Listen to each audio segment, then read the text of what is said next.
Declarations of interest? Now you can hear me. Welcome, Stuart. Infrastructure Services Committee meeting held on the 27th of August. Any changes to, has anybody got to pages 3 and 4? If not, would somebody like to move? Oh, no. Councillor Lovett moved, yep. Councillor Brahm seconded. All in favour, please say aye. Contrary, carried. Item number 5, Pressure Sewer Systems Policy. Welcome to the team. Now, we'll have questions. We won't have comments until we've actually got a motion. So we'll have questions. Anybody got any questions? Or have you got anything to add, Mr. Guthrie, or your team? I certainly don't have anything to add at this stage. I don't know whether Mel may make some comments. Through the Chair, thank you. This is a new policy for Council that has been developed in response to growing interest from the developers within the community. The policy has been based on national guidelines that were released earlier this year, and we're happy to take any questions. Thank you. We had a workshop on it. Councillor Lovett. I was just going to question around the, like a swimming pool or a spa pool, that they should have a buffer tank be installed, but it's not, it's up to you guys to your discretion, but it's not expected that they do it. And I just wondered, does that need strengthening if you get a big volume of water down, you know, on the system? Is it going to create big issues? Yeah, so the reason that's in there, it's not necessarily to require a buffer tank in every installation, but if they create a nuisance or a potential nuisance to the system, then we may require it at that point. Okay. So it's really just a bit of a catch-all to make sure we've got the method to address any issues. Okay. The other one I had was like if somebody has repeat blockages or anything, is that likely to happen or not? Is there any way you can stop that? Well, at the end of the day, these systems, they could be prone to issues from materials that are being flushed down the systems. We have those issues currently with network pump stations at a bigger level. One of the benefits of these systems, and certainly the benefit that we'll have having smart systems, is that we'll be able to respond quicker to any issues, but also we'll be able to, over time, gather up evidence of perhaps some people that might need a refocusing of their efforts. Councillor Brahm. Thank you, Mr. Chair. I went through it and I quite like the whole system, or the way it's been presented here. But just to make sure, it's only going to be used in areas where the normal way, the gravity system won't work. Is that correct? So that's still the preferred one for council. It's just for the outlying. Yeah, areas. so absolutely. Even in areas where it's on the outlier, the expectation is that gravity will be fully explored first. And it's really just to provide another option in those areas where it's been demonstrated that gravity or gravity in a pump station is not going to be sustainable for financial reasons or for other reasons. It's actually adding another option to our arsenal, if you like. Also, Mr. Guthrie, it's going to shift the financial burden slightly from the developer to the person that buys the property.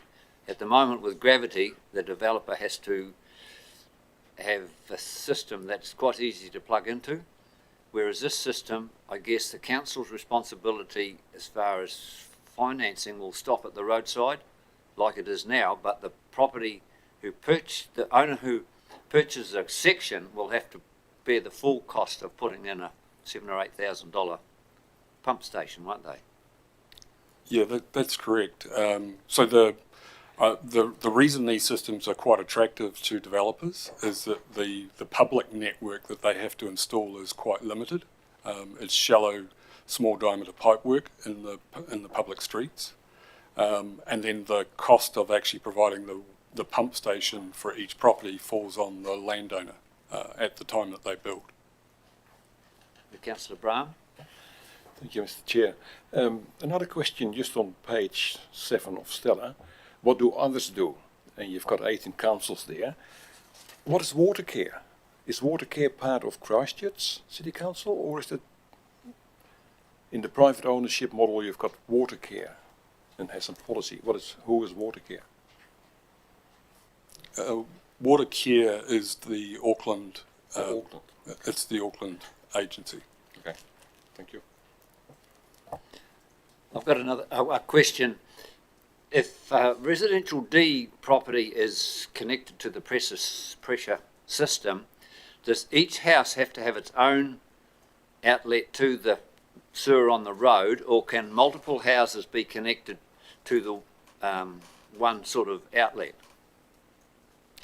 No, so the policy's quite firm on that, and certainly that's the recommended approach, is that each property will have its own pump station, and they will outlet separately to the public network. So each property has a separate point of connection on the street at what they call a boundary kit, which is effectively the valving and where it comes into the public system. No further questions. Somebody like to move? Councillor Brown, seconded Councillor Lovett. Any further discussion? Councillor Brown? No, I'm fine. Sorry. Well, all in favour of the motion that the council adopts a pressure sewage system policy as contained in Appendix 1? All in favour, please say aye. Contrary, carried.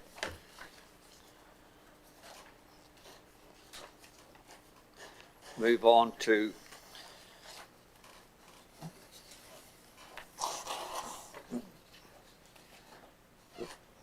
item number 6 on page 16 of Stella, walking and cycling strategy. Welcome, Martin and Brian.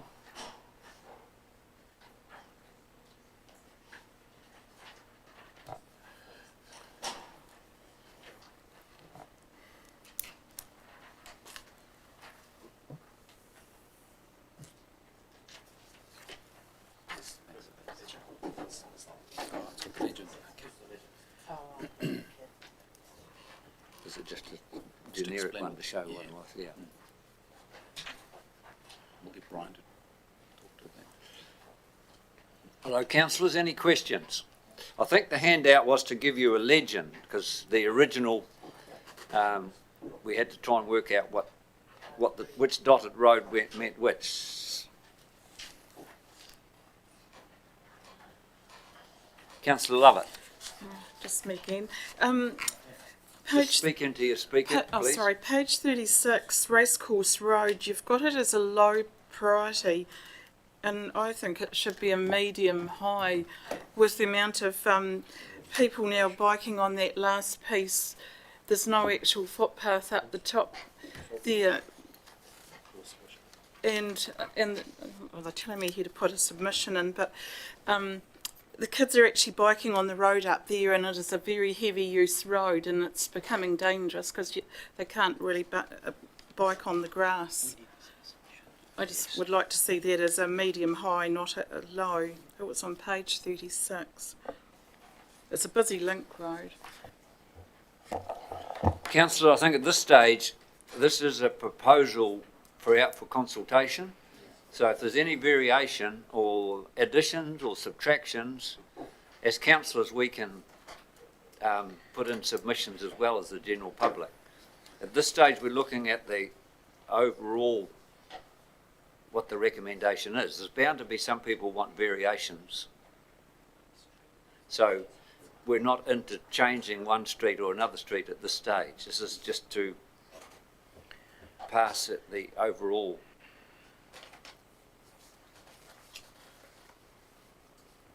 Any other questions? Oh, Councillor McMillan. Thank you. Sorry about that. No, you're right. I'm just- Thank you. I do have a couple of questions, and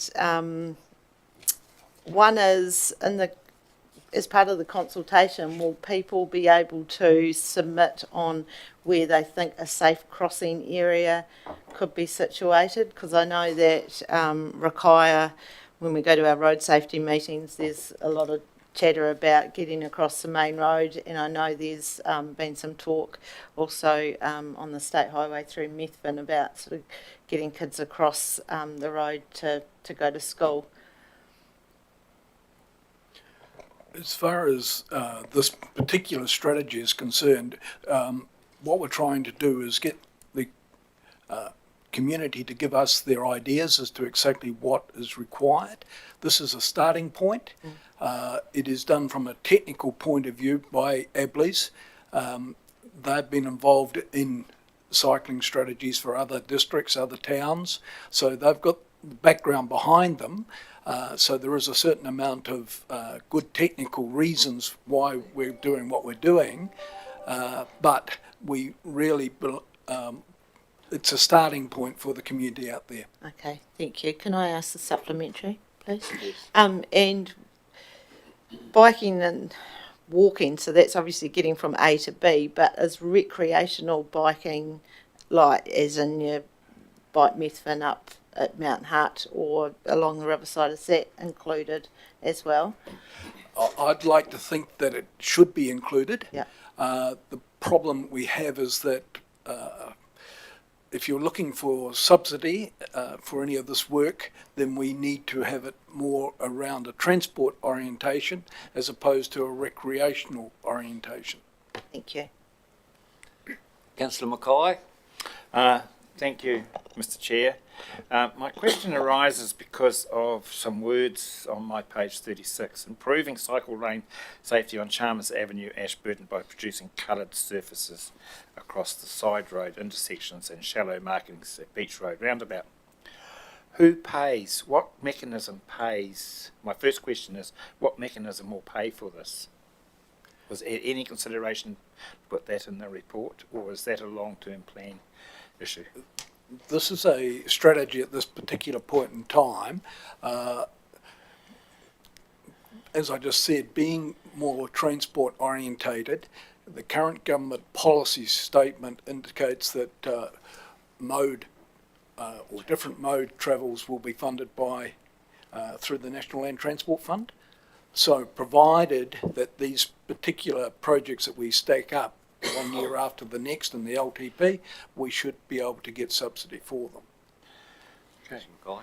Mr. Chair, I thought the answer was brilliant because it said that we could claim or make go to land transport for it.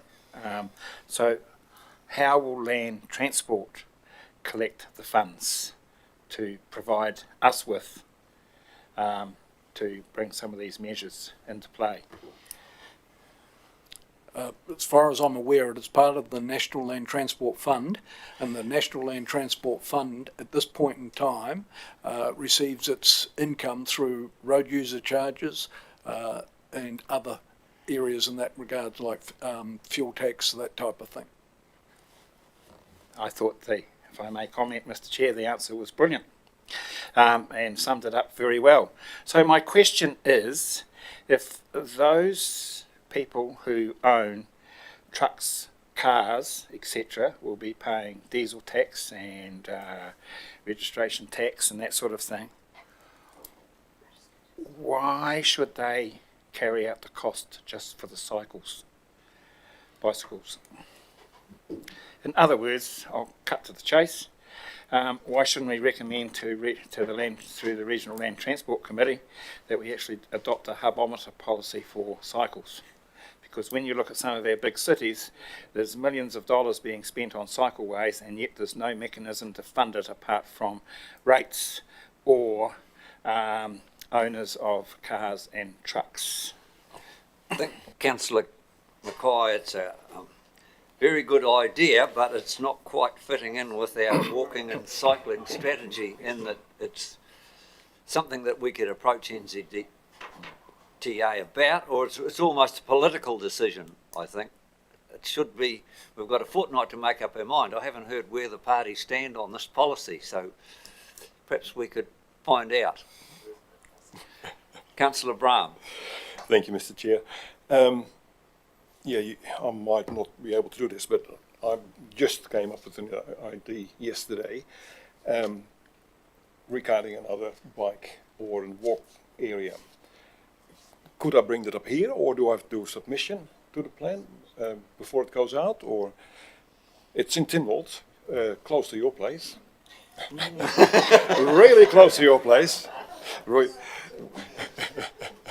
Mr. Firth, I think the idea is, isn't it, we pass this, the overall strategy to go out to public consultation and any additions or subtractions. Okay.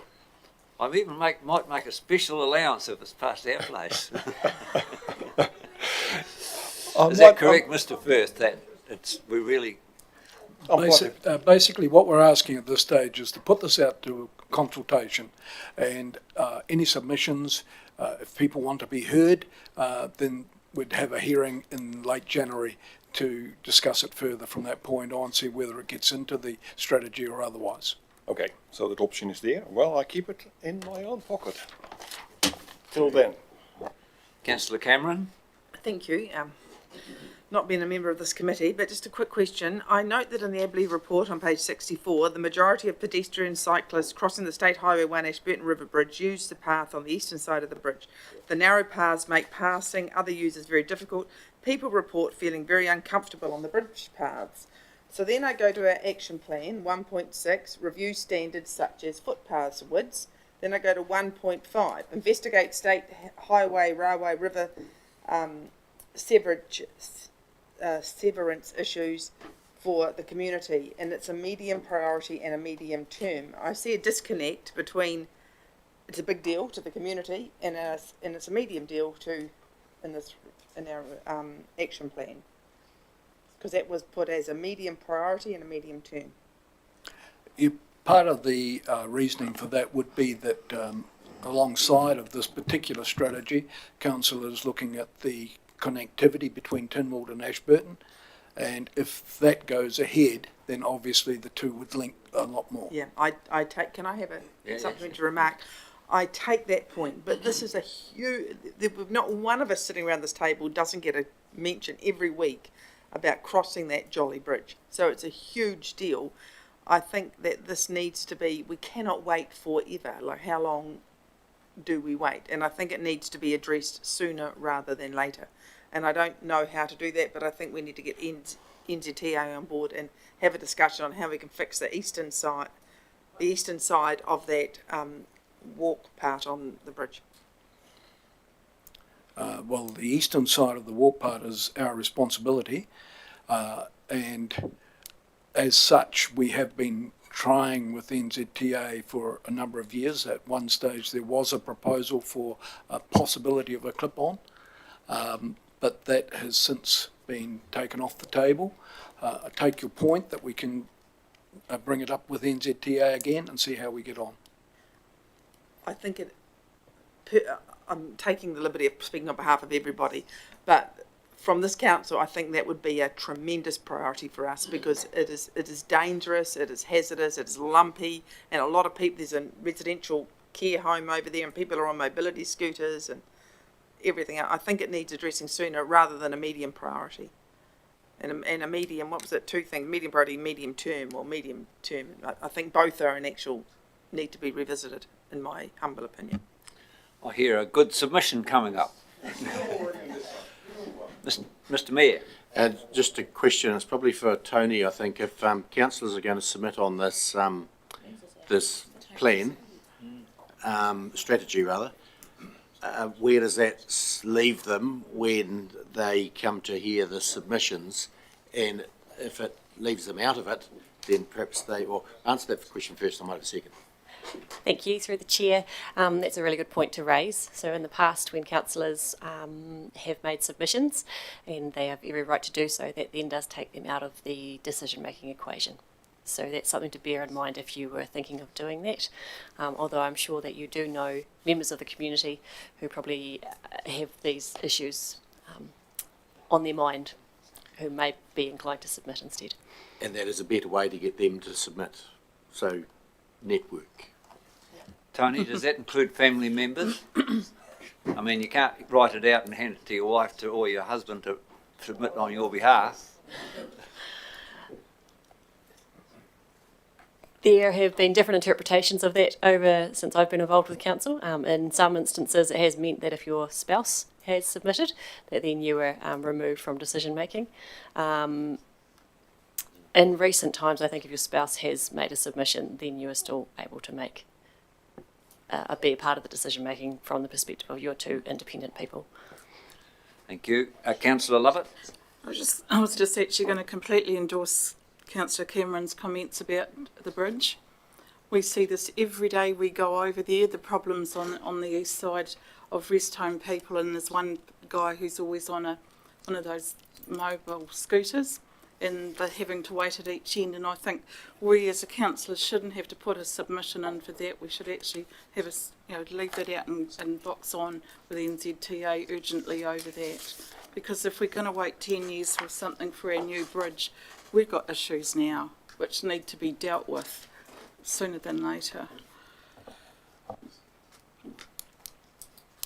And I just totally endorse what others have said, because I was going to bring up the comment made about us submitting, but that takes us out of the deliberations, which we don't want. And I agree that particularly the east side of the bridge, there is a huge issue there, and if we don't get the other bridge for 10 years, which is quite possible, we need to be somehow enacting on widening particularly the eastern side, but probably both sides, to make that whole bridge issue more user-friendly. I mean, there's a lot of kids bike over there. They have terrible troubles getting onto either side. They work out how they're going to duck and dive the traffic or go under the bridge and come back up. So I think that is something that we do need to put up the priority list. If I could, Mr. Chairman, I know that the Tynwald corridor will be discussed again by way of a workshop between now and Christmas. So perhaps that's soon enough for people. If I interrupt here, evidently I've been advised if councillors are all in agreement, we can change that from a medium to a high priority today. So we'll wait till we finish questions and then we'll perhaps talk about that. Councillor Brahm? Yeah, I'm a bit in a pickle here, because the proposal I've got, I would love to get it in. I can't do it as a councillor, I can't do it as Lane Brahm. I'm also the chair of the Tynwald Reserve Board, and that is a big part of it. So how the heck do I get it in? Talk to a friend. Well, they're all part of the Tynwald Reserve Board. And if I can speak to that, certainly we're happy to consider that. It's easier changing a word from medium to high, but if there is, in this proposal, there would be impact on the rest of the plan and the strategy, we would need to take that into consideration. So we're happy to discuss it with you and then include it when we come into our deliberations and with recommendations through the staff. So happy to meet with you and listen to it and prepare staff response, and when we deliberate, then we can discuss that. Okay, great. Thank you. Mr. Mayor? Just think about that cycle bridge lane on the eastern side, and apparently it's ours on the eastern side, so we need to look after it. Perhaps we should have a report on the condition of it. If it's dangerous, as you say it is, and that people are using it as they do, have a report come to us with the condition assessment of it and the costing to bring it up to a safe level. Well, that, I think just looking at the bridge, not widening it, but just is it widening? Is it widening? Well, have a report done on what it needs to widen it, make it safe, make it usable, and a costing on it, and we can look at putting it into an LT in the LTP if need be. Yes, what you're saying, Mr Mayor, is that it's over and above the strategy we're looking at. It's Yeah. something more urgent than It that. seems to have come up. It's more urgent than having in a strategy, I think. Well, when we finish this, we will perhaps put a motion through that, if you're agreeable. Councillor Mackay? Mr Chair, a question to you. I'm not on the committee, but the committee is in decision mode. So when this report, if it's passed, gets to council, can non-members of this committee then make recommendations to this report? Because otherwise, how else do they, in the decision mode, able to put their point of view to the public of Ashburton District through this report? Through Mr Chairman, you It's a said process question, Mr Mayor. once this gets Mr. Chair. to council, every councillor can debate as they see fit. So the adoption as is, the adoption with any agreed amendments, both those courses which might flow out of today are recommendations to the next council meeting. And at that council meeting, all councillors are free to make whatever comment they see fit. No further questions. Somebody like to move the Councillor Brahm, seconded. I will. Councillor Ronson. Any further discussion? At this stage, we're just discussing the recommendation to council. Through the chair, if I can just add, if there are suggestions from councillors, please bring them up with me, and we can look at them before it comes to council, so we can have facts and information to be considered when it comes to council. Councillor Brahm? Oh, sorry. No further questions or comments? All right, all those in favour of the recommendation that we approve the draft Ashburton Walking Cycling Strategy and proceed to public consultation. That's a recommendation to council. All in favour, please say aye. Contrary, carried. Thank you. Do you at this stage want to move a motion that puts something in progress regarding the east side walkway, cycleway on the bridge? Mr Mayor. I'll move that we ask for a report to look at the eastern side of the walking track that goes across the bridge, to see what condition it's in and what it needs to probably improve it, if it needs it. But I think just hearing here, it's not wide enough, but we have one on the other side. So part of that, there's a walkway on the other side as well, which is not ours. I think it's NZTA's, that one. Should they be one way? Because if you've got a scooter, I think that's where it comes up. Scooter coming together, you can't pass. Is that? Well, that'll be in the report then. Yep. Yeah, the report as to the safety and the. Thank you, I think Mr Mayor. just Seconded by Councillor Lovett. Yeah. I would move. I'd move that, but I'd add. Sorry, I'll second that. But the eastern side has got the rest home on it, and that's the side people go backwards and forwards with their scooters, and you can't expect people on scooters to cross that main highway because it is just too dangerous. And kids on bikes struggle now, and people walking struggle to cross over the main highway. So yeah, and the lighting on it too, it's appalling. Half the lights are out. It's absolutely appalling. Okay. Any further discussion?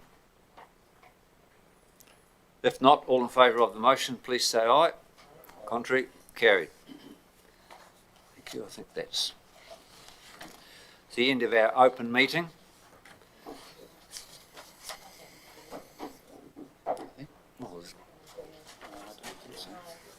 No, we haven't got anything in committee, so no further business anybody's got. Declare the meeting closed and we'll have an early lunch. Which